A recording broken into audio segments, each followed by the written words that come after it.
this is going to be a dance panel. Yes, we're doing that now.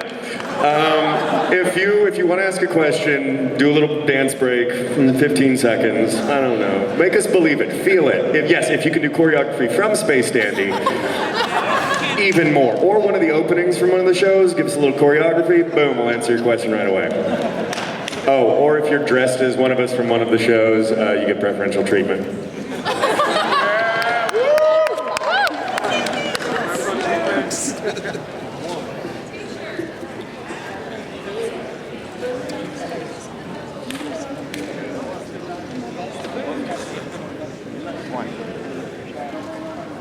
I agree.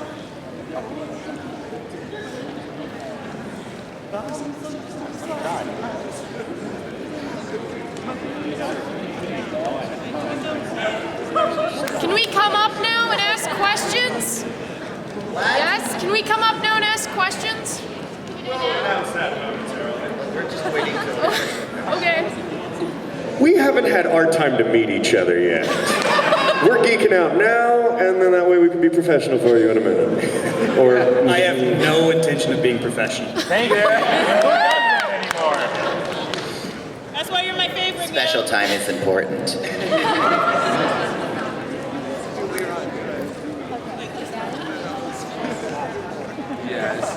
Is that the end of the line?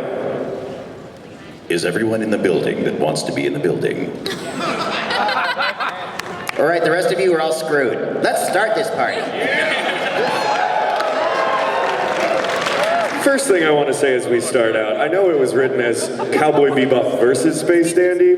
No, this is Cowboy Bebop / Space Dandy. There is no versus, there's all love. So, yeah.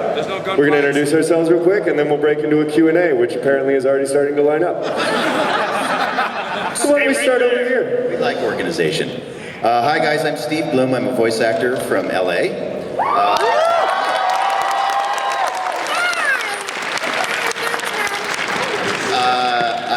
I worked on Cowboy Beebop and a few other things, and I'm really happy to meet you guys finally. Well, you have met before. Briefly outside of... Yes, in a dark alley during a quick bar fight, but... I may have met you wearing a Wolverine shirt once. I was wearing one, or you were wearing one? Because I do that. Oh, I have the same one. Yeah, I was given that one, and I was wearing it on the day that I was like, oh yeah, we're gonna go say hi to Steve, and I'm like, I'm wearing a freaking Wolverine shirt. I don't, oh dang it. Hey dude, I'm a voice actor. On that note, I'm Ian Sinclair, I play Space Dandy and other stuff.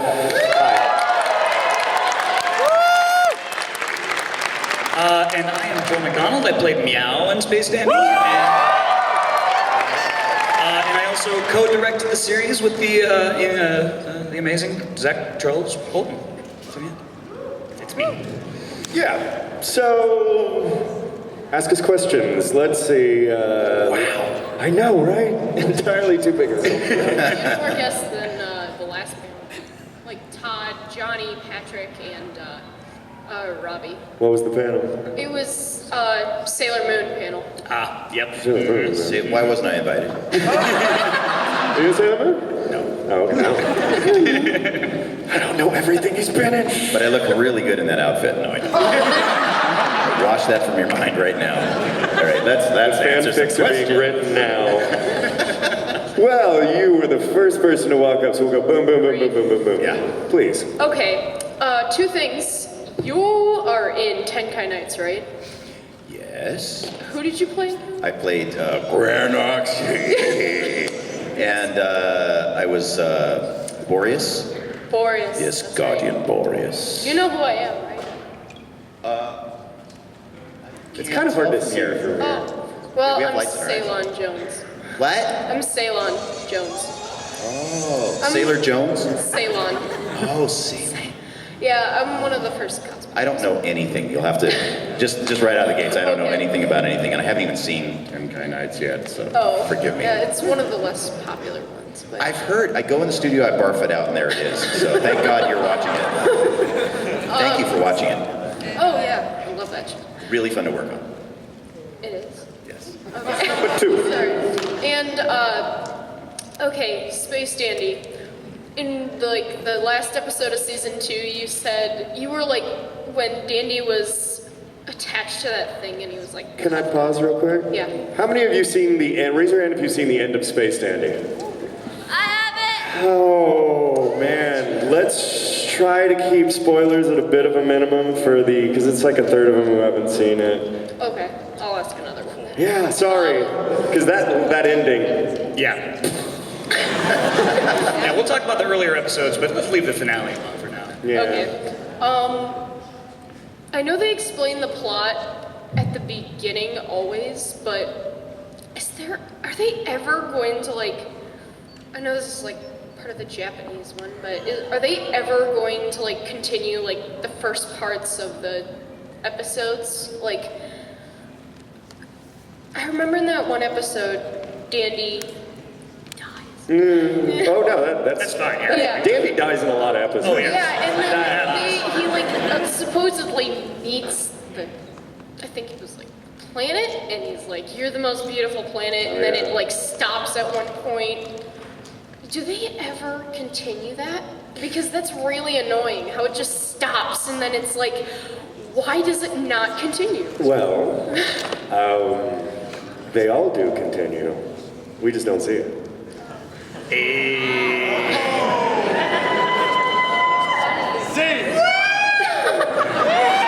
That's apparently the new litmus for whether that's a good answer or not. As I don't think that this is too much spoiler. If anything, it'll rack minds. There's continuity in all of it. It's all continuity. So you have to determine in your own mind how all that links. It is kind of explained. It's so hard not to spoil. It is so hard not to spoil. I hate spoilers. You were really good at Sekiro. Oh, thank you. I know it's like I'm 13, but I still watch the show. Don't do that. Thank you. On to our next. Yes. I was wondering, I have two questions. One of which, how would you like if, how would Are you whispering into a microphone? It's a little bit crazy. It is Get very up there, get sexy, up. but we want to hear what you're saying. I was gonna ask, how would, if they're just cruising on their spaceships and whatnot, they just somehow ran into each other, how do you think that Space Dandy would interact with Spike and Spike would interact with Space Dandy? I think they get along. I do. I think so too. They'd walk around with their hands in their pockets, kind of chilling. So far, so good. Yeah, no touching, but yeah. No. I'd like to. As long as the girls at Boobies didn't jump on Spike, they'd be cool. I can't imagine that two egos of that size would coexist well.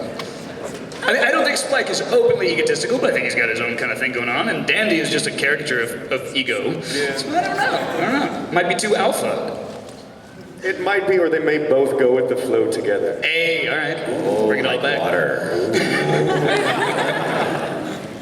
Two molecules floating in the night. And for my second question, I was wondering if those are requests actually. I was wondering if there's any time at the end of the panel, I want to be respectful of everybody's time, of course, if I can dance to this later. I think we should all dance to the Space Dandy music, but no, I think after the panel we're running to another panel. Yeah. But you would catch me, I'll always Speaking dance. of dancing to Dandy music, though, I got married a few weeks ago. Congratulate me. And my wife, I asked her, I was like, do you mind if I play Lonely Nights from Space Dandy at the wedding? And she goes, I was like, okay, no problem. Can we play Viva Namida from the beginning? She was like, okay. So one of our dance songs was the Space Dandy opener, and it was awesome, and it was great to see the look on Ian's face when it came on. He was over the appetizers. I walk out from getting appetizers at his wedding, and then I'm in the reception, I'm like, is that? Okay, now, two things real quick. First of all, let's do one question apiece from now on, because a lot of people. Oh, yeah. And second of all, a nice dandy brought me this, so I'm going to put this on. Your question. Gift. Hello, Space Dandy. Hello, Space Dandy. Wolverine and my main man, Meow. Hey, I have a question for you, Mr. Ian Sinclair. Are you a slave to the funk? Are you a slave to fashion? Or are you a slave to the booty? I'm a slave to the booty, baby.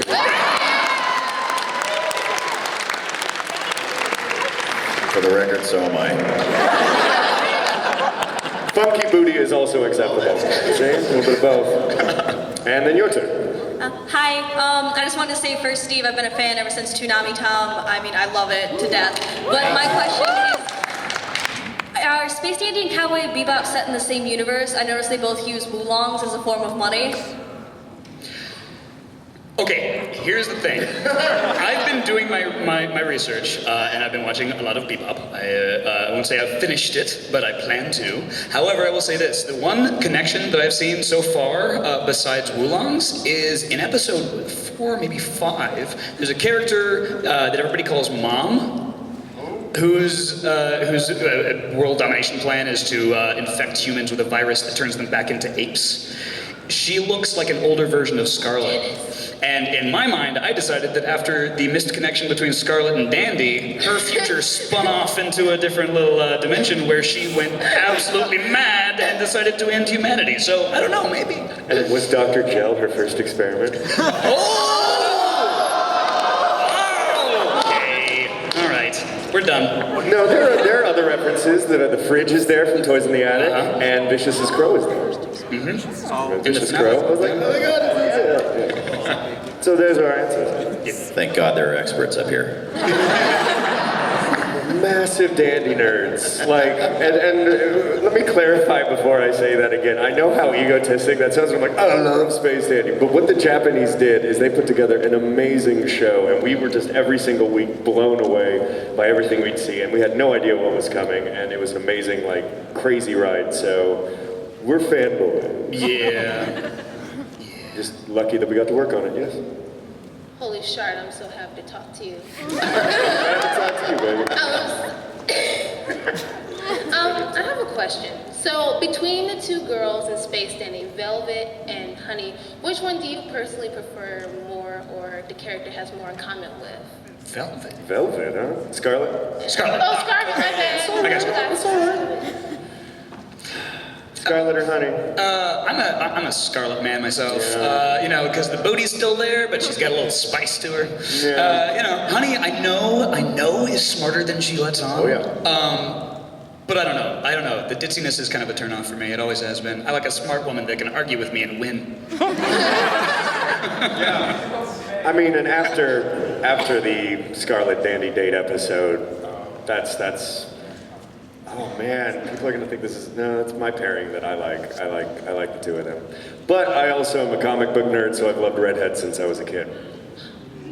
Meow though is all about Honey. He kind of wants to pod. Oh yeah. Look at her wiggle. Thank you, though. If you want a picture, go ahead, take a picture. Oh my god. There you go. And another thing, do you still want us to dance? No, you can dance if you want to dance off Soul stage. train it back through the lines. That would be awesome. Thank you. Soft shoes. Fire. Yes, sir. My question is for Steve. Yes. My favorite role that you've done with General Smitus from My Life as a Teenage Robot. In all of the roles you've done, how many of them have you actually worked with other cast, and who was your favorite to collaborate with? You know, like, I know I've heard Korra is one of those shows they try and get groups in and all that stuff. Yeah. Like, what was your favorite, cast member to work with and all that? Most of American animation is done with a full cast. We do it like a radio play. We're all standing around, or some of us older guys are sitting around. I stand, but some of the older guys sit. Or lazy people sit. You know who you are. I know you're watching on YouTube. Yeah, but pretty much all of the American ones, they try to get the full cast in. So Wolverine, the X-Men, Transformers Prime, Rescue Bots, Star Wars, all those shows are like that. And as far as the favorite people to collaborate with, well, I have my fanboy moments too. So it'd probably be like people like Stan Lee or Frank Welker, Dee Baker, and then pretty much everybody else in the room, because they're all geniuses. I mean, I'm so lucky to be working with the people that I get to work with. Rob Paulson, I mean, amazing people. People that I grew up listening to. So, you know, I get to geek out in the room with them now and squeal like an 8-year-old. Was Well, thank you very much. Thank you. Keep up the great work. Thank you. So I'm going to ask a couple questions then. Was Bebop prelay all together, or was it single? That was single. That was single, Yeah, it yeah. was me and Mary in the room and an engineer. The flaps, man, are so tight. Like really, like sorry. After I had those, I got those directing eyes because I directed for a couple of years, and so like I can't watch anything without watching mouth flaps. That's And a huge compliment because that was a big concern for me. oh no, it was really solid. Like Good. Like really, Yeah, really good. we tried. We worked, and Mark Handler wrote the scripts for it. He's brilliant at that. He thinks in Japanese, so it helps. It's a great dub. Thank you for that. No, I like it. I love this guy. I got a question, Mr. Wolverine himself, to you, Blum. What's on your mind, bub? Who would win in a three-way fight? Wolverine, Spike Spiegel, or Amon? Who would win in a fight? Three-way fight. Three-way would probably turn into something else. No. Like Cards Against Humanity. What are you guys thinking? You're filthy. Go home. This is not an over 18 panel, for God's sake. I don't think in terms of who's gonna. That's always a question that comes up. Who would win in a fight? I don't. You know, it's hard to say. Spike would probably just shoot the other two. I don't know. He'd probably just get fed up, shoot them, and walk off. So, and Wolverine would heal, and by the time he notices, Spike would be gone. He'd be in his ship and gone. So, Wolverine would be cursing the sky, and Amon just wouldn't care. Why can't we all be equal? I'm on the fence about both of you. Thank you. Thank you. Thank you. Okay. I guess I'll just ask this for all three of you then. How much of, what was it? So how much of, so I guess like considering Shinichiro Watanabe was involved with both these shows, let's think, thinking of how to say this. It's okay.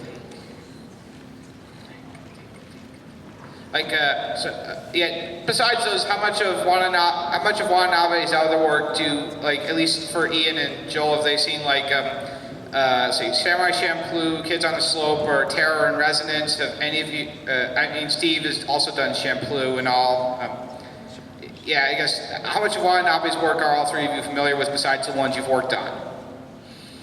I haven't seen Slope or Resonance. Me neither. Before I started directing on Dandy, I watched the first 4 episodes of Bebop and the first 4 episodes of Champloo, and then I watched another 6 of Bebop yesterday. So that's where I'm at. I saw Bebop like 2 years ago, and I've only seen the first 7 episodes of Champloo, and that's it. So I am the ignorant one up here. So that's all you're familiar with? That's all I'm familiar with. No, I certainly know of the other shows, but I just haven't taken the time to watch. I see. Yeah. I'm a busy guy. I got things to do. I have pets who I have to clean up after. That's not surprising. Thank you. What do you have? I have like 5 dogs. I have 3 dogs, 3 cats, and a big tank of fish. And yeah, we're foster flunkies. We kept everything that we could find. So I used to have 4 cats, but that one didn't work out so well. It was broken when I got it. So. It's like a used car. I didn't behave that way. I know. No warranty, as is. It smells like I change the fluids every week. I don't know what happened. Yes, your question. This is for Steve Blum. Hi. My friend and I are only going to be here today, and I've been wanting to meet you for like 12 years now. And we noticed there's kind of an inconsistency on the schedule. It says at 8 o'clock you're scheduled for autographs and for a Mass Effect panel. So were you going to do the autographs, or? Autographs at 8. Okay. Yeah. All right, cool, thanks. Thank you, because I didn't know either until about 10 minutes ago. Your question. Was there ever a line that was so funny that just took you like a couple takes to do? Oh yeah. Yeah. All of them. My favorite meow to play is drunk meow. And actually, in the first couple episodes, I was like, I love when Meow gets really upset and screams and cries. Like, that's hilarious to me. Or no, when he screams and runs, I love that. And then, like in episode 5, when they meet Laika and he cries, I was like, oh, crying Meow is my favorite. But then in episode 10, when he gets wasted, I was like, oh, this is it. And so, like, every drunk line I had as Meow, I had a really hard time getting through it because I was just making him as drunk as I could possibly be. And Jimmy Markey, who wrote the scripts for that episode, she wrote in some wonderful lines specifically for me because she knew. I don't know how much of Meow as it came out was because Jamie knows my sense of humor, or the writers know my sense of humor, or that it was just already there because it's Meow and I'm just so much like him. But like, you know, my favorite line in that episode, or one of them, is when he's drunk and says, "Maybe I should stay here and marry Katie." I'm just kidding, I got the jokes. We've been saying I got the jokes for months after that. I got the jokes. But it was really hard to get through it without laughing. Actually, most episodes, I had, you know, I had to have Ian and everyone else muted in my pre-roll. Because usually, like if someone's recorded before you, you hear their line as they lead into your line, and I had to have everybody muted all the time, just because I couldn't. Like, you know, Ian would be in my pre-roll going, "Yeah, well, the booty or something, and I'd go. If anybody wants to ask a question in a dandy voice, by the way, that'd be awesome. I'd love to hear it. I would actually, I'm the opposite. Since he was the director, if he wasn't recorded yet, I would insist that he would read the stupid line. I'd be like, read it, just read it, just read it. And he'd go, "But hey, Danny, baby, and I'd be like, I say the word booty constantly. Like, every time makes me giggle and happy inside, so... the time that they asked, you know, what is, because we were doing, it was the Chameleonian episode, we were doing just a block of them, and I scanned through it when we were doing the preview, but then we just kind of went boom, boom, boom, boom, boom, because we were doing one character at a time. And so when we did the, what are you a slave to? And he did, the booty. I lost it on that one. He's so serious, because I know this one. Look behind you. I know, by the way, we noticed that. Yeah. Booty. We kind of wanted one on each side. We thought about that. Just, They're not our props. There's a little something for everybody over there. Well, that one's got a crack. Stop looking at me like that. I kind of share that adolescent humor, though. I think one of my favorite lines, and also the drunk thing. It has nothing to do with Bebop or Dandy, but in a game that I did called Dragon Age, you guys know Dragon Age? I played Ogren, the drunk dwarf. And one of my favorite lines that he had to say was, "Fart me a lullaby." And that just made me giggle from a very young place, and to the point where I wish I could have raised my kids all over again so I could have farted them a lullaby every night instead of kicking them to sleep. So.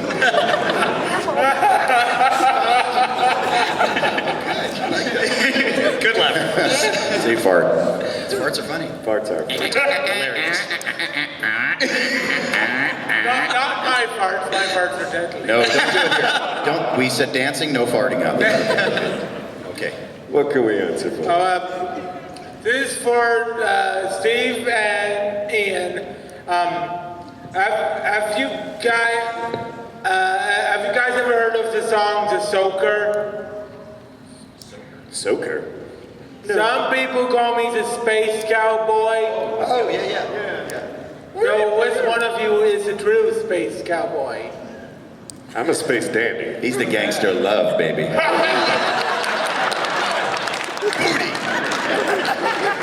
Rock on! Some people call you Maurice. Speak of the pompadours of love. Hello? It's before your time. I'd just like to say that, Steve, I really appreciate your work. Thank you. And I've been listening to, I've heard you from a lot of podcasts I've been listening to, like Crispin Freeman and Rob Paulson, and I thought your stories on there was amazing. Thanks. I admire their work. I'm just proud to be part of it. Yes, and Space Dandy is like really, really good opening to all the other stuff, which that awesome. Thank you. Sweet. Yes. And my question would be, what are the some of the challenges of when producing of some of your characters? That of some of your roles, or what's the most challenging roles you've ever done? Our most challenging roles. Would you like to start with this? Dad. Ooh. Being a dad. That's really hard. No, they're challenging for different reasons. I think that the biggest challenge for me being in LA is traffic, just getting there to the studio. I spend like 4 hours a day in the car, just going from studio to studio. Physically challenging probably would be just the screaming aspect of it, things like Wolverine. So just because he's down here all the time, And when you're fighting like that and using that part of the throat, things are flying out, pieces of organs and things are flying out of the throat. So there's recovery time with that. And then just as far as acting is concerned, for me, the hardest part in the beginning was being vulnerable in a real moment. And like in the Cowboy Beebop movie, when Spike was in the jail cell, if you guys remember that, and Elektra was on the other side of the wall. And just going to that really vulnerable place for him, talking about his pain, his real pain, instead of masking it through fighting and all the other stuff that he did. That was a really tough place for me to go, and it took a lot of help from my director to get me there.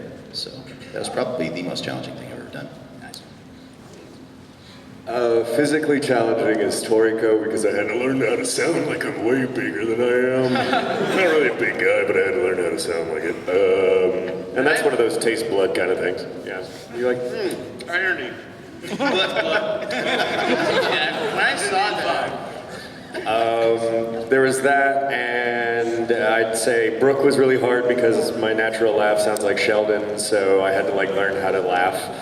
And then Dandy was just entirely too much pressure.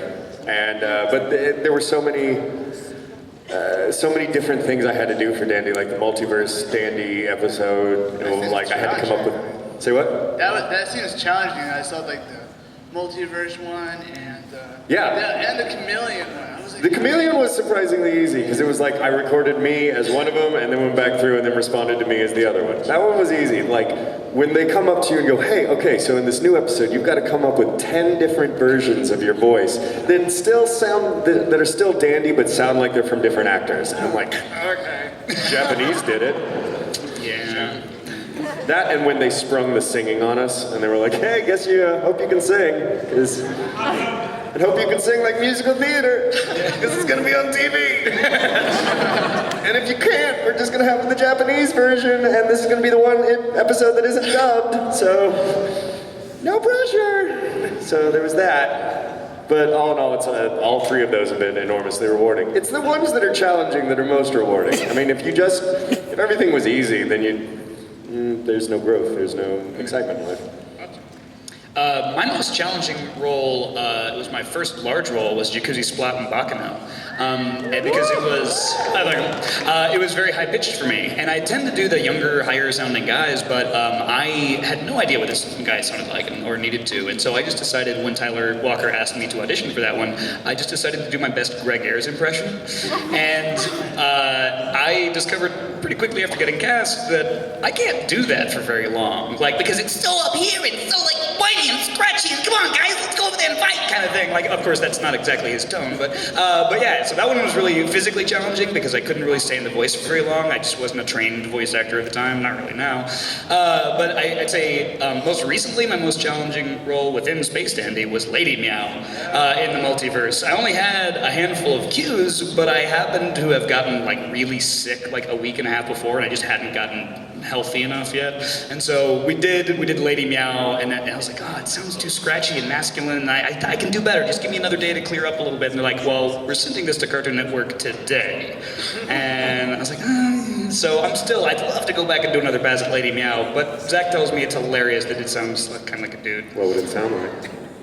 See, I'm a little scratchy right now, I'm sorry. That's fair. Sure. We have to talk surprisingly loud, even with microphones. Yeah. All right, thank you. Well, thank you. Yep, you guys are amazing. Keep up the great work. Oh, thank you. We appreciate that. You ask good questions. All right. This question's for all of you.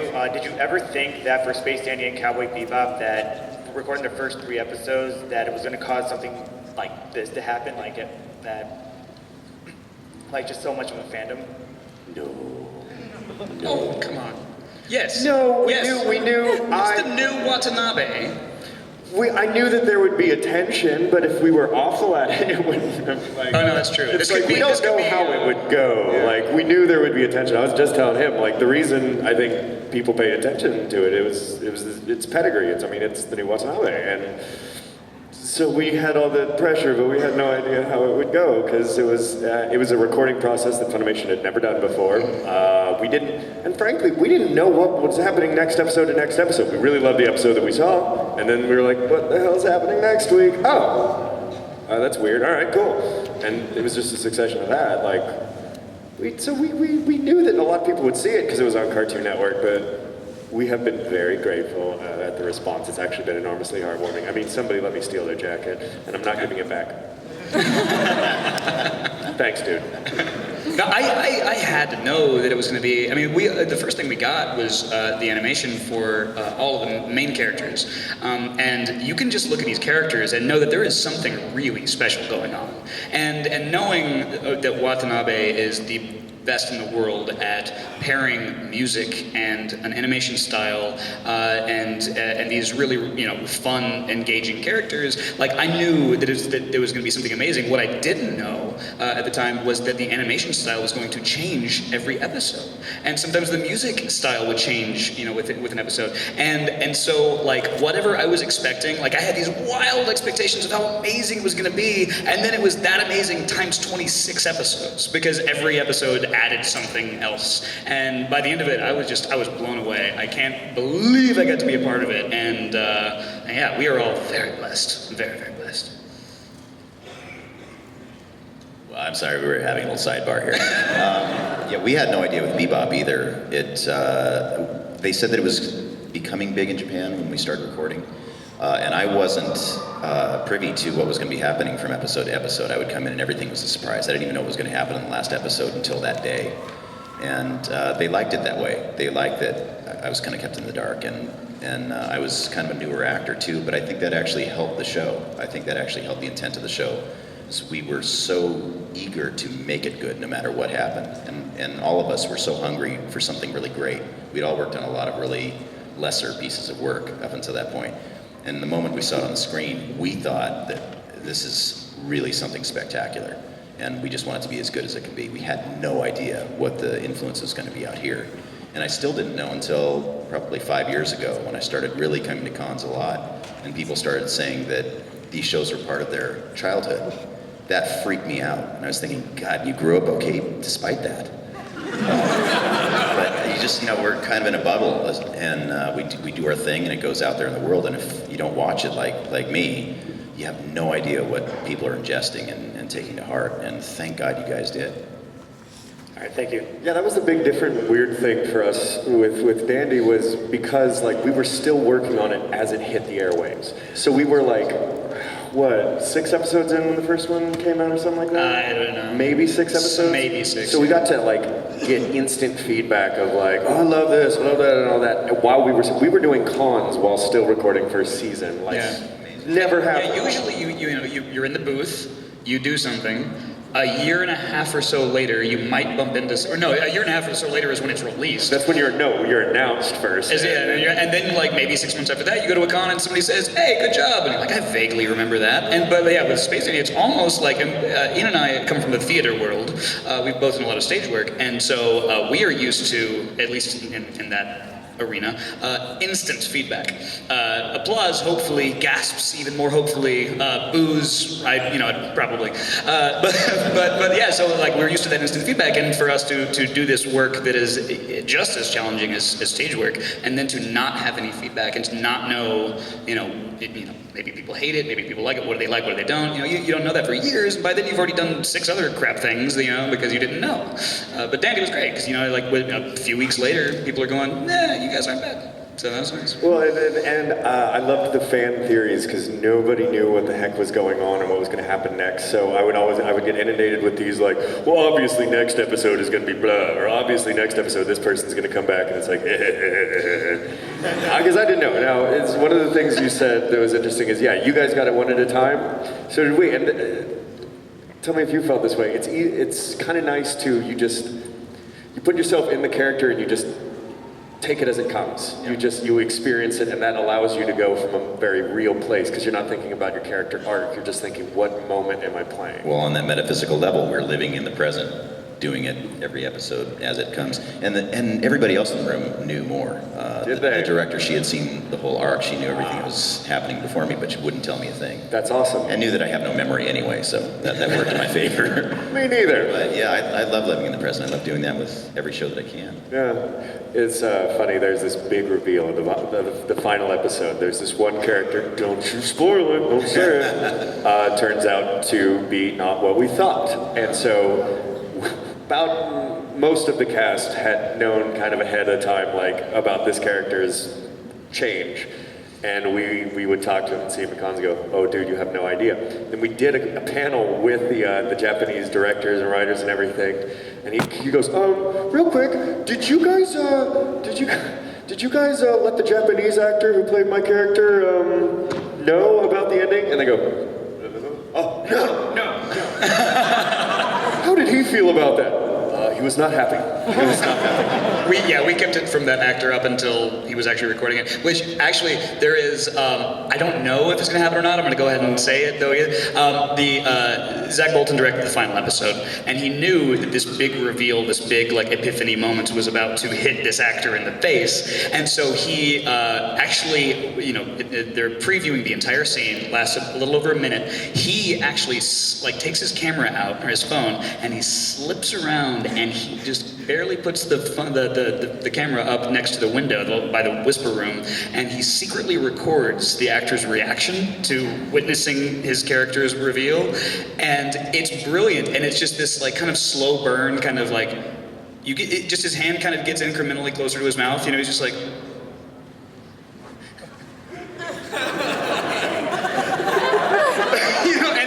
So we've got it, and I think it might be on the special features. We might actually play it in real time, like where you get to see him as it happens. And, he was not happy. He was so not happy, yeah. I love keeping secrets from actors. I don't know, I'm just mean like that. Sure. Well, I'm working on Star Wars Rebels now, and the director of the show, Dave Filoni, yesterday we were having a conversation, and he goes, oh, by the way, I don't know if you watch Clone Wars, but I love to kill my actors. I think it's just that we're all in our best behavior. It's awesome. Is he John R. Martin? That's not a spoiler of any kind, because I plan to live through the entire series for the next 52,000 seasons. Yay, Rent. Yeah. Okay, first thing, honor to be in front of all three of you guys. You are amazing in what you do. Oh, thanks. The question I got is for Steve. What is the deal with you and advertising?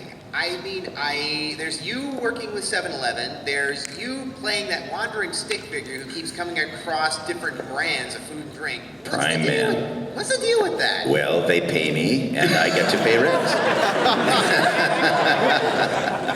No, I mean, I'm an actor, so, I work in pretty much every medium that I can find to work in, that people will hire me. So this just happened to be a character that seems to be resonating with people. They call him Prime Man. He is a stick figure, and yeah, he's crossing the boundaries. He's going to all sorts of different universes of food and joy, and they're paying me for it, so I'm very grateful. Yeah, so I'm a whore. All actors are whores, come on. Yeah, I'm proud of that.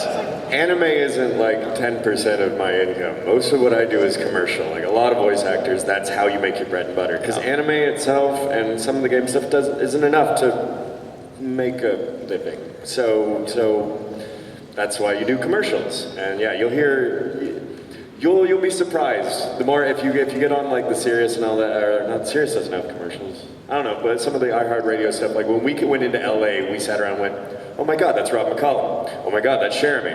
Oh my God, yeah, and like you'd be surprised how many of us do that. It's kind of one of the best. I love commercial, man. Yeah. I love commercials are good. See, I don't do any commercial work, but I did record a guy's outgoing message at the airport the other day in exchange for a double scotch. So I'm a whore too. Yeah, but honestly, anime doesn't pay the bills. Most people that work in anime do other things too. For all 26 episodes or however many there were of Cowboy Bebop plus the movie, I made less on all of that than one episode of Star Wars. That gives you some context. So that's why we do other stuff. All right, well, thank you very much. Thank you. And I've used every one of those products. Mocking, yes. So, hello, Mr. Voice Actor people. I have a fanboy question for all the three of you. What is your favorite episode of Cowboy Beebop? And could you please explain why?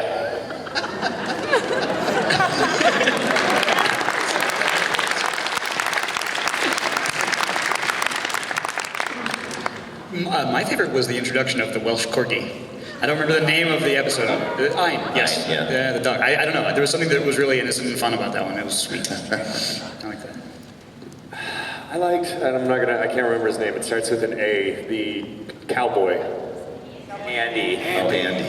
Yeah, because this is under 18. That guy is interesting. He's fun. but like and he's got kind of some dandy stuff. He's like, hello, I'm coming in here and I'm going to bust up the place. What's your name? That's great. Well, who are you? And it's just I love characters like that. The Zap Brannigans, I love characters like that. It's hard for me to choose. They're like children.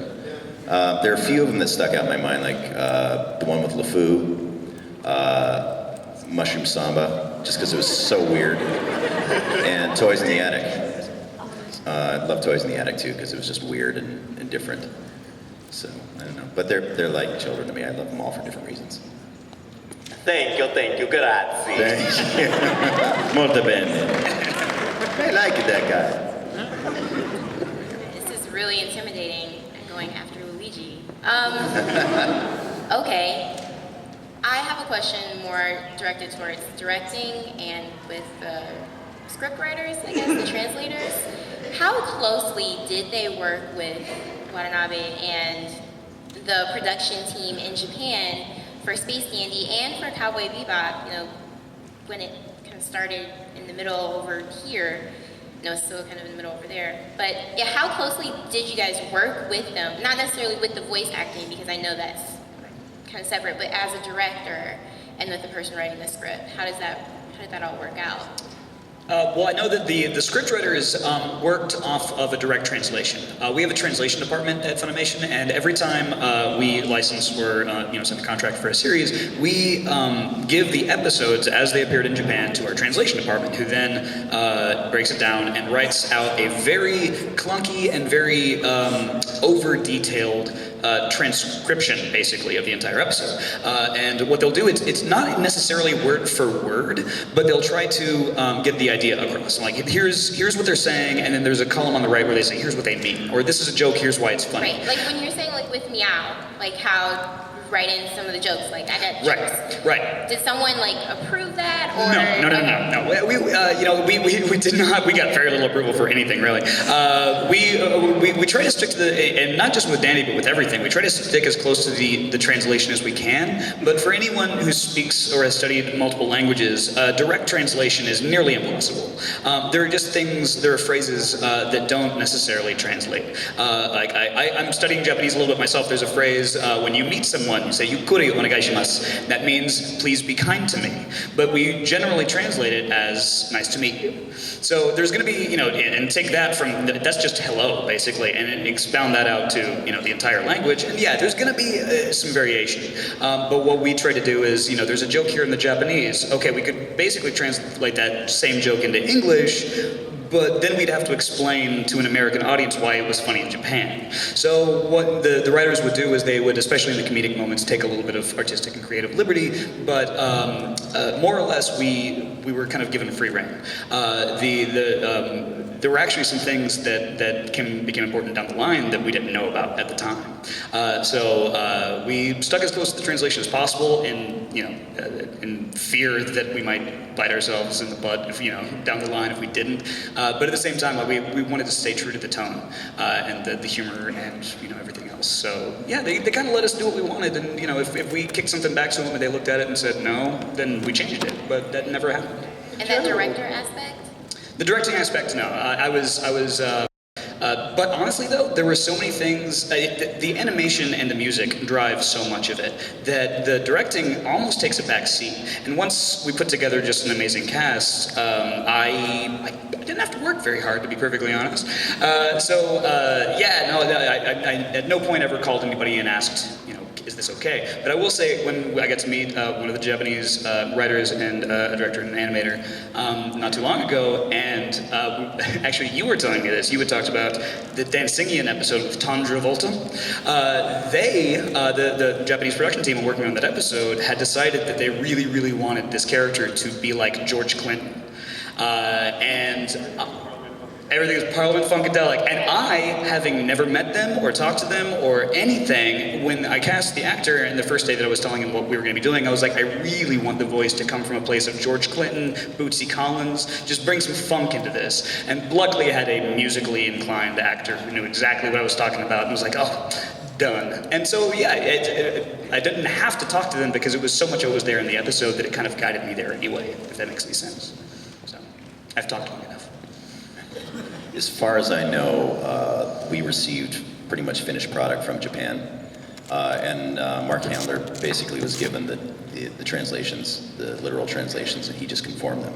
And we'd be off and running, which is the way most of the shows work, unless it's a co-production.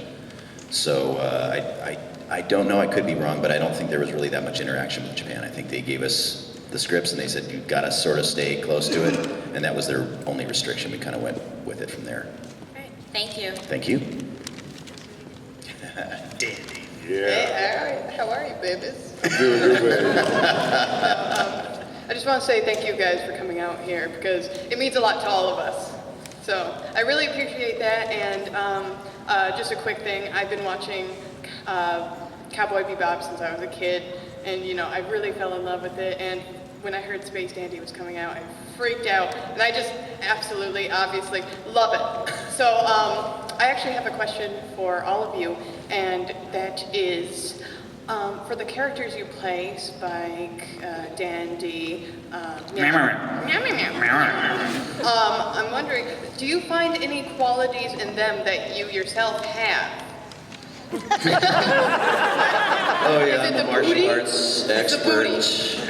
Yeah, I'm a martial arts expert. I smoke heavily. I don't do any of those things. None of those things. I'm snarky. That's about as close as I get to Spike.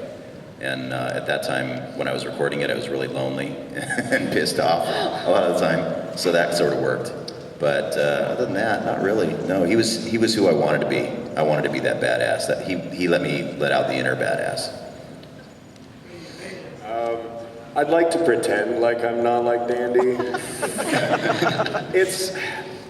When you're an actor, a good way to make your characters real is to basically isolate facets of your personality and just run with that, the badass part of yourself, the otaku part of yourself. Like, mine is it's Dandy. Even the voice itself came from, the way I like to describe it is the voice you use with your girlfriend when you're trying to be funny and sexy and it's not actually sexy, but it's kind of funny. That like, oh, come on, baby, let's watch us some Doctor Who. I got my Spider-Man undies on. That's that sexy. Also, we both know that's actually nice. We both know that the booty game is too strong. The booty what now? The booty game is too strong. It's too strong. It's too strong. You gotta get that. I am a booty fan, so that was able to drive most of my lines. I didn't have to Actually, a surprising amount of Funimation people like giggled and was like, yeah, Dandy likes booty. Yeah, I thought it'd be you. I thought it was gonna be someone else, but. Other than Takumi and Initial D, I think Meow is more like me than any other character I've ever played. Like and it's funny too because my wife actually cannot watch anything I've ever done because she says she recognizes my voice, it doesn't make sense to her, it can't click in her brain, she doesn't like it, it irritates her. But she loves Space Dandy because for whatever reason she says, I don't connect you with this character. I know it's your voice, I recognize it as your voice, but it doesn't sound like you when I see it coming out of the cat. She still calls him a cat. She doesn't know that. I've known this man, he's my oldest friend now, and I still, like, Meow exists, and when I hear Meow, it exists in a place completely separate from Joel, and I love that. Every time I watch him, I have found, because I used to do warm-ups on the way to the studio, I always do, I don't know. No, I always do warm-ups on the way to the studio, especially if I'm working on a higher-pitched voice, which Meow's a little bit higher. But when I got the call that we needed to send vocal samples to Japan for the musical episode, and I was told that I was going to have to sing, record something, send it to Japan, and then have them judge me and decide whether or not they wanted me to do my own vocals for the song. And I didn't know it was only going to be one line. So I spent like 2 days practicing every song that came on the radio. I would turn my iPod on and just go through and do everything as Meow. And so it was Snoop Dogg and Busta and Guns N' Roses. There was a one, I didn't notice I didn't even realize I had my window down. And I'm sitting at a stoplight next to this middle-aged woman in a PT Cruiser, and I'm blasting Sweet Child of Mine as Meow. And I look over and she has just the most like slack jaw, just, what am I seeing? I'm like, that's fine. Yeah, and funny enough, I eventually sound out, wait a minute, give him we've got to have something for the end. Yeah, they did the same thing to me. They were like, we need vocal samples, they really need approval, or else, yeah, this is going to be the one episode that doesn't get dubbed, and maybe they'll have it in time for Blu-ray, or we're going to have to get somebody else. And so I freaked out, and I did like a bunch of these songs. I didn't have any musical theater stuff just in my head, like, oh, I can go sing, I don't know, Wicked or something. I didn't have any of that in my head, so I freaked out, and I eventually did this weird like thing that was Viva All, but I was singing, please approve this voice sample. And I asked the Japanese later, I was like, yeah, did you get that? And they were like, oh, we just wanted to hear it. We didn't, we knew you guys would get it. And we didn't actually want to approve it. It was fine. And They just wanted to hear it. You were We had a drinking game. I want to be a pound to listening to you. Thank you guys so much. And you guys have a great day. Thank you. Thank you. Hello? Hi. So since you just said in the beginning, with all the connections clicking together, now my brain is melting. Yes, it is. It slowly will drain out of my face. What is the weirdest episode you've done where you have to watch it or re-record it several times? Like where you're like, wait, what did I just say? Like, wait, does that make sense? And then you hear it, and then you're like, I guess that works, or something like that. Nothing ever makes sense to me. That's why it works. The Limbo episode I watched a couple times with this because that was just gorgeous. And then the Plant episode took me a couple watches to be like, yeah, sure. The rest of them are fairly. Yeah, most of them were pretty straightforward. But you're right. The death episode with Kylie Bear was so amazing, and I had to watch that a couple of times because so much of the exposition and some dialogue is this Gregorian chanting that sometimes is under other dialogue, but it's all Patrick Seitz wrote out every word of it, and it's really neat, and it's beautiful music anyway. But I ended up having to watch that one a couple of times just so I could catch all the little things that were in the background that weren't necessarily thrown right in your face. But other than that, we all basically kind of just agreed to not understand what was happening. I mean, It's the dandy way, baby. It's the dandy way. Go with that flow. Thank you. Thank you. Thank you. Hi, honey. Hi guys, my question for you is there something that you learned from playing Spike, Dandy, and Meow that you apply to your other roles? Yes, or just acting in general? I like voiceover. Wow, that's a really interesting question. You guys go first. I'm going to think about that for a minute. I found new voices doing the multiverse one, like the Michael Jackson Dragon Ball Dandy. That came out of nowhere. I figured it out. I was like, well, maybe and I just did it, and then they're like, oh, we need to take 5, and I ran around the building trying to keep that voice up.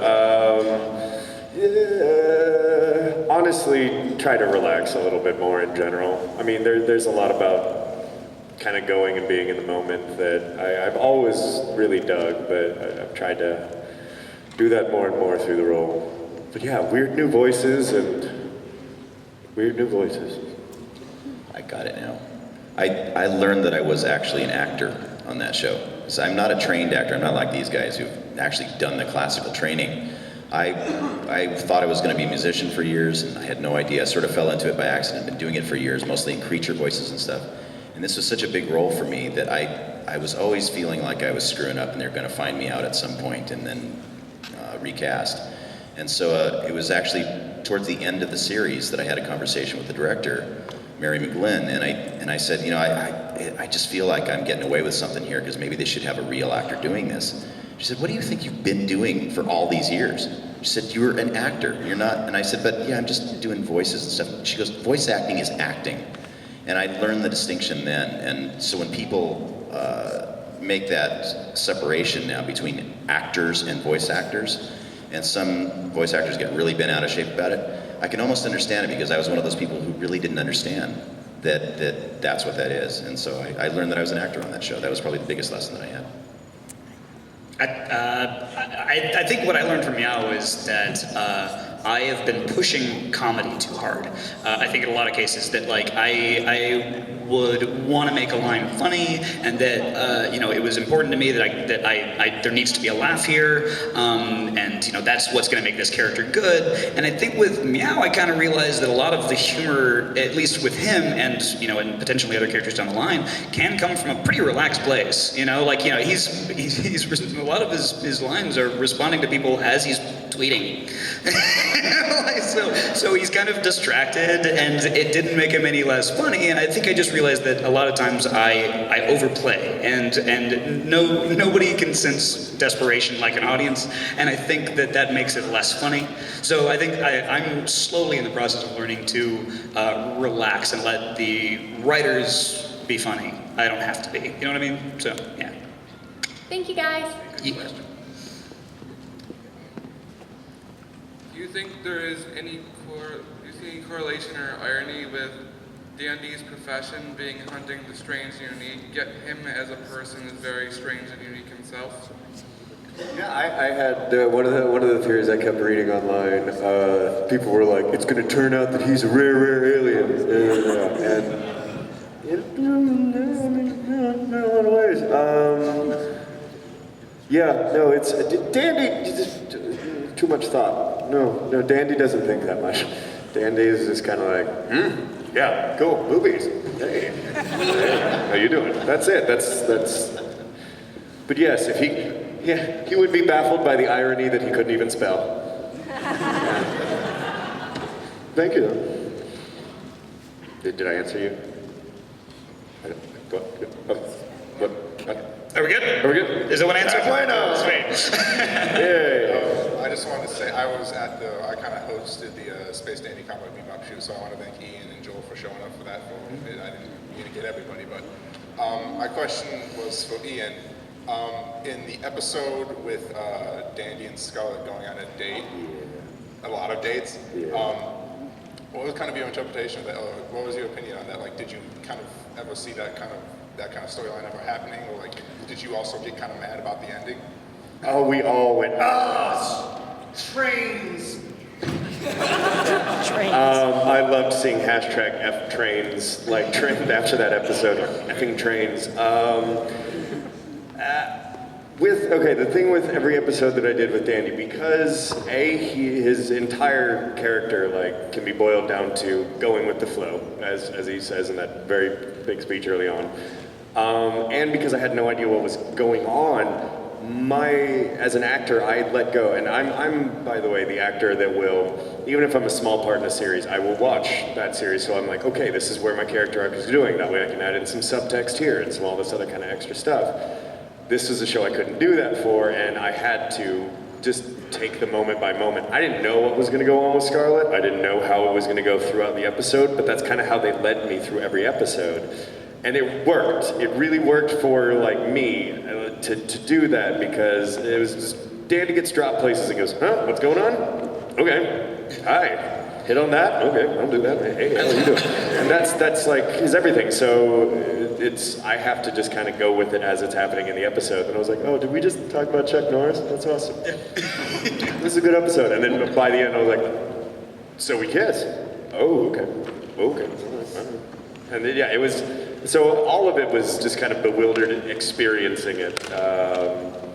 I love that episode. I think it's incredibly sweet, the music that plays during it, and trains, man, trains. I like trains.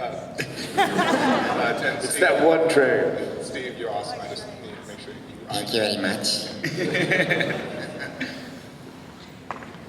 Hi. Meow. My brother doesn't like anime. He's not cool like me. But he is obsessed with Cowboy Bebop, and he loves Space Dandy, so thank you for that. Yeah, every time I go to a convention, he says, find me something Cowboy Bebop. So I almost dread going, because that stuff is really hard to find now. But thank you very much. And a fight between Spike and Dandy, and even Meow. Yeah. Meow's not a fighter. Okay, and You see Dandy fight at all or shoot things? He shoots. Show him a He picture of shoots- boobies and distract him. In the vague direction, like Spike would He could be a this. An epic dance-off, who would win out of the three of you? So if you get it, yeah. Yeah. That's be something that they'd be like, oh no, like there was the disco episode. I think- I was thinking it was like the no, hold on a minute. Oh crap, I dance. But yeah, that disco episode, man. I think the most violent thing that Dandy does is in the Scarlet and Dandy date episode when he goes bang and the guy falls off his skis. Yeah. Bang, bang. Yeah. Oh, I have a question for you.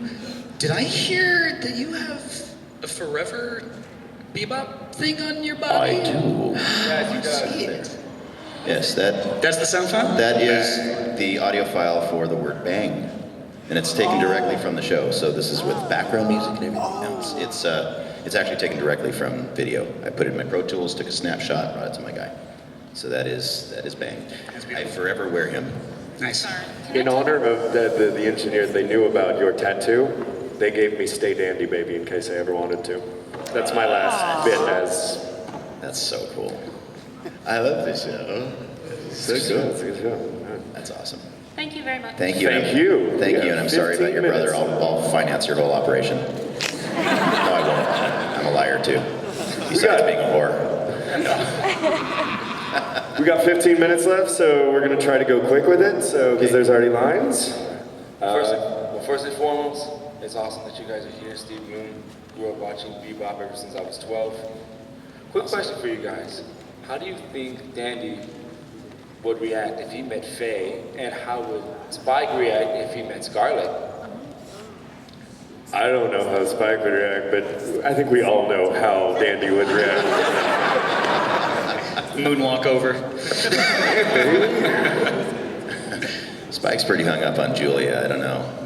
That's true, but Scarlet is a woman that can kick Spike's ass. Yeah. And Spike loves that. Love the one you're with, baby. I don't know. Times are new. Times are tough. Yeah, I don't know. I will leave that in your imagination. Fanfics. Thank God. Starting tonight. I'm sure it's out there already. Yeah. Okay, first of all, thank you for signing my jacket. And second of all, who do you think, if you weren't cast as Dandy or in any of your show, like Cowboy Bebop or Space Dandy, which voice actors would have gotten your part? That's really hard to say. I don't know. I thought you would have gotten Dandy, but you're out in LA. I didn't get to read for it, but I'm so glad that he got it. You know, I actually had a conversation with somebody about that because I really wanted to work on that show, and I couldn't because I'm in LA. And then when I heard little bits of what he had done in the first couple episodes, and I haven't watched the show, but I did see some little bits of it, and I went, oh no, they got the right guy. What you brought to that is amazing. It's just amazing. So, you know, even if I want a role on something else, when somebody else steps in and they do something that's totally unexpected, something I wouldn't think of, all I can do is applaud. And if they're not my friend already, they'll become my friend, as we will now, I'm sure. I mean, we just met, but that's how it works in this business. So it's been that way for every role I've ever wanted. You know, I always thought I could play Batman, that sort of thing, but then all my friends are playing Batman in different incarnations, and they're so damn good at it that I'm thinking, you know, I might do something different, but it's not going to be better. If I hadn't gotten Meow, I think Sabbath would have gotten it.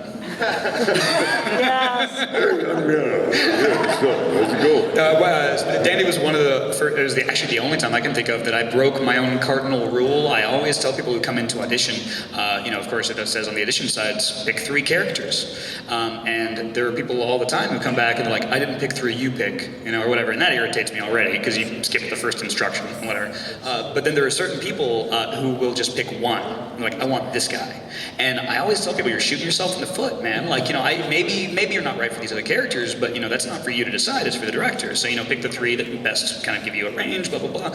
But when it came down to Dandy, the auditions that we had were for Dandy, Gel, Bee, Meow, Perry. I think that might have been it. And I went through all these and I was like, nope, yes. And that was the only one I auditioned for because I heard Dandy as Ian already.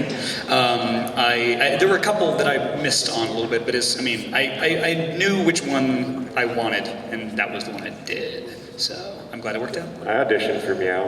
Horrible. I was actually I was absolutely convinced that Michael Taylor would end up Dandy, and then I heard him as a giant monkey pimp, and I was like, well, that's what he needs to be.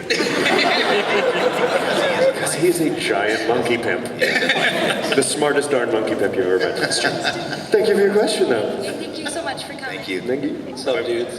Yo. Whew, a little nervous.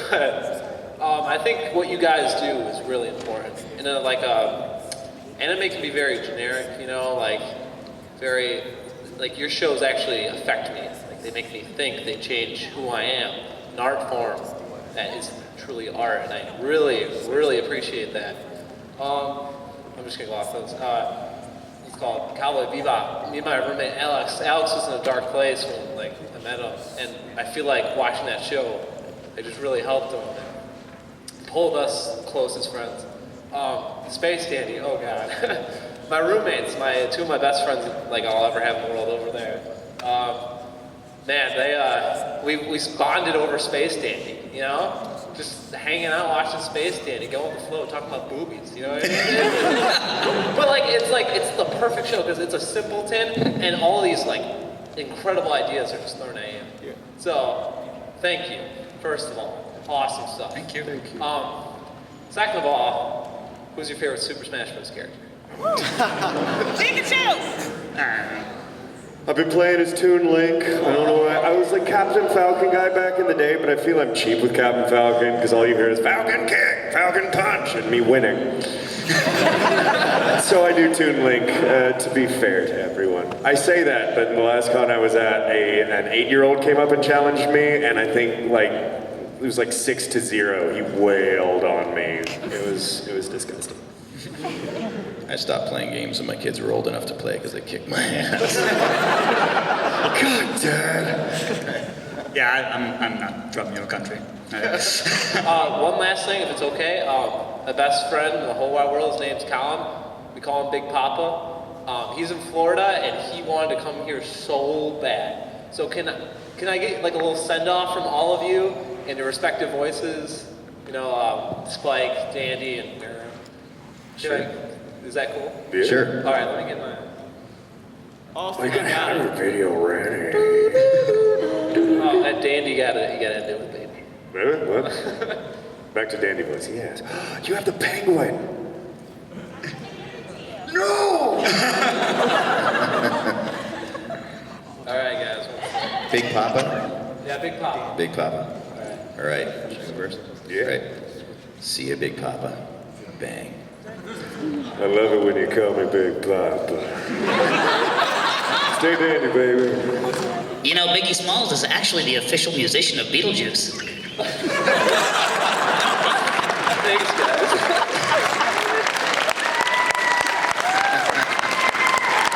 Okay, I'm just gonna do this, and I'm sorry, I know it's incredibly selfish, but oh my god, that penguin. One of my favorite things that I did in all of Dandy was this freaking penguin! I use it. That's from the Daily episode. That's from the Daily episode, yeah. And he makes kung fu noises when he fights, and that was one of those one take things. Him charging after them. They're like, okay, let's just we'll lay down one of them, and it's that him charging after that train. I freaking love this penguin. Oh my god, I love you so much. Thank you, thank you, thank you. You had me at I did the penguin. I did the penguin. And he was like, I didn't hear anything else after that. I can see why, though. Yeah. I actually had one of the Adventure Time girls come up to me and go, did you do Gunter For your penguin, I was like, I did look like One of the things I've kind of learned at this con going to the panels is that you guys are in the dark as much as we are while you're recording, as we are watching. And one of the big questions I have specifically with Watanabe shows, how did you react to your respective endings? Obviously spoiler free, but what was, I guess, we're obviously, it's a big reveal. It really makes sense of the whole show. How was that for you? I kind of went, what? Does that mean I don't come into work tomorrow?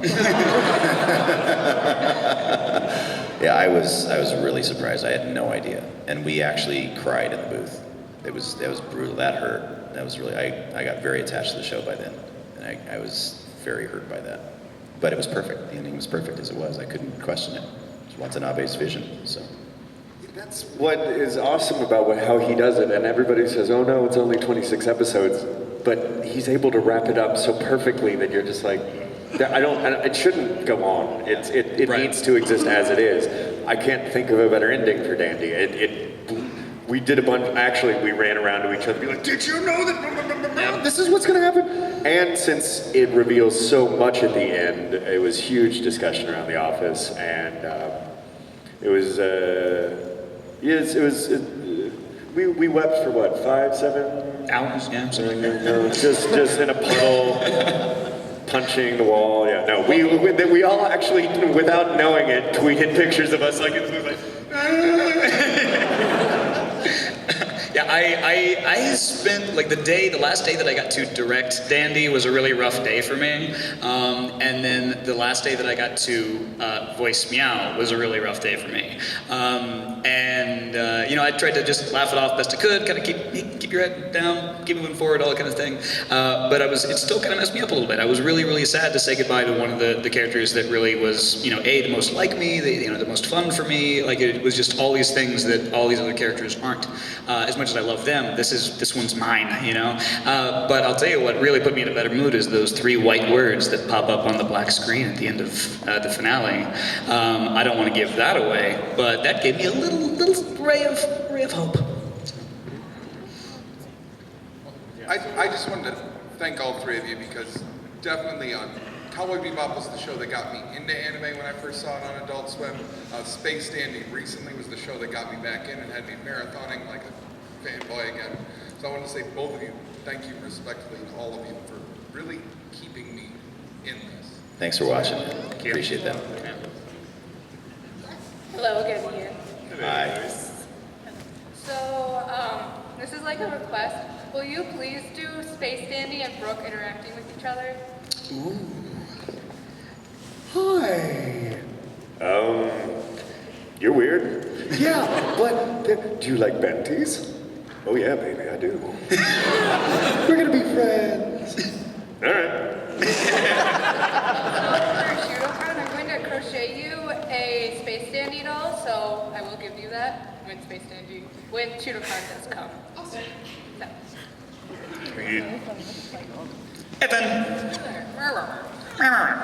My question's for Steve. In addition to Spike, you also voiced Liron in Gurren Lagann. That's right, hon. I was gonna say some of the best lines, and you'll say like, "Give it a big screw like a man." And but one of the best parts of the show is when you hit on Kamina and Simone, and they like jump away and hold a sword at your throat or whatever. Did you ever use your voice and hit on Kyle Erbert or Yuri Lowenthal outside of the booth? All the time. And oddly enough, both of them accept my advances. That was such a fun show to work on, hon. It's influenced my whole life. It's awesome.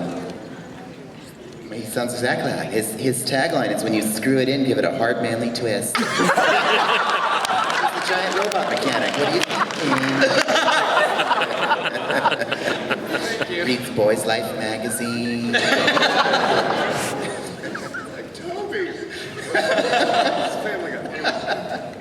Hi. Five left, guys. 5 left. Oh, 5 left. Yep. I'm so sorry for people in the back. This one's for Steve in regards to Spike. Yes. If Spike were to ever be alone, would he ever have a chance to date Faye Valentine? I'd hope so. Faye's hot. She's my favorite character. She's pretty hot. Yeah, I mean, I personally, I just didn't understand why he never did in the show, but yeah, you can tell there was an attraction there. Yeah. Thank you. Thank you. Spike, Danny, and Meow, what are your favorite parts of your casted ships in the show? For which? Of your casted ships, like the ships that you fly around in? Oh. I was thinking of the different kind of shipping. OTP! The favorite parts of the spaceships? Yeah.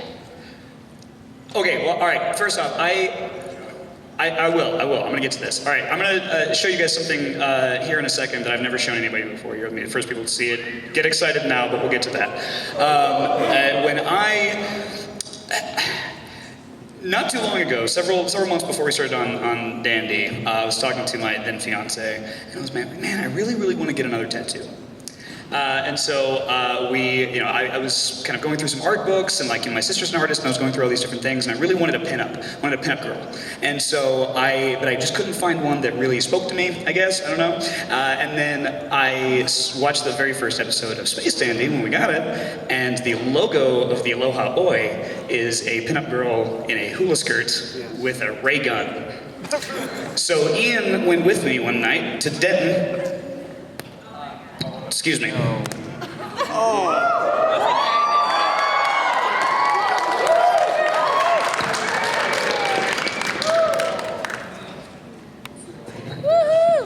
my God. Yeah, this is the first time he's shown this publicly. So anyway, I will we'll have Dandy on me forever. Team Aloha Oi. Go, baby. Yeah. Things I like about the ship, it looks like Dandy's boot. If you haven't realized that, it looks like Dandy's boot. It's got the same point thing. Little Aloha's pretty badass too. I like that the Beebop floats, and the swordfish is really maneuverable. What's not to like? They're fun. They're buckets of bolts, kind of like my cars have always been. Thank you. We probably only have time for one or two more. Yes. I'm so sorry. I want to start this off by saying I'm super excited to be standing in front of all of you. Love the shows pretty much all of you have been in, seen so many of them. Awesome. And my question is, in both shows, there's massive shifts in the tone from one episode to the next. So what does it feel like to go from a semi-serious episode of Bebop to something like Mushroom Samba, which is just balls to the wall crazy, to the finale? And in Space Dandy, what's it like going from just about any episode to the Limbo episode or the Geminian episode? Well, one of the great things about being a voice actor is that we get to do something different every day. And sometimes we get to do 3 different shows in one day if we're lucky. And going show to show like that where there's a different flavor, it's very fulfilling. It just keeps things interesting for me. And because I didn't know what was coming up, it was always exciting and fun to walk in the studio and not know what to expect. So it was like going to a different gig every time I walked in the room. That's fulfilling. As we said with about the whole being Dandy, I had to just you have to just go with it. That was like, we found out by the second, third episode that you just have to go with it. It's the only way you're going to survive. I think by the time we got to episode 5 with Laika, that is when I realized that Watanabe was smarter than me. Because I kept trying to, and I think a lot of the audience does too, you try to kind of see where this is going. And, like in the Dandy and Scarlet Date episode, by the time they go on their first date, they're going to get together, they're going to fall in love, you know what the ending is going to be like. And Watanabe knows what the ending is going to be like, and Watanabe knows more than you. So yeah, very right. You just kind of got to, I don't want to say turn your brain off and go, but to a certain extent, you just gotta roll with it. Blockhead, bonehead, and pinhead, we turn off our brains. Yeah, that's right. Yeah. And our last question. Sorry. My question is for you, Ian. Going from a show like Legend of Legendary Heroes to Space Dandy, what was that like? Years of difference. Literally, that was 2 years before it. So I had a bunch of different shows that Legend was my first lead, and it was how I learned how to kind of helm a show and to take on the responsibility of being a lead. And then years passed, and I sucked progressively less, and then they gave me Space Dandy. Nothing could ever prepare any of us for Dandy. It's its own awesome and fun thing, and we were very privileged to do it, and we were all very privileged to be here to do this panel for you guys. I cannot tell you how much it means to us. Like, we are blown away at the response. Thank you so, so much. Thank you guys for coming out.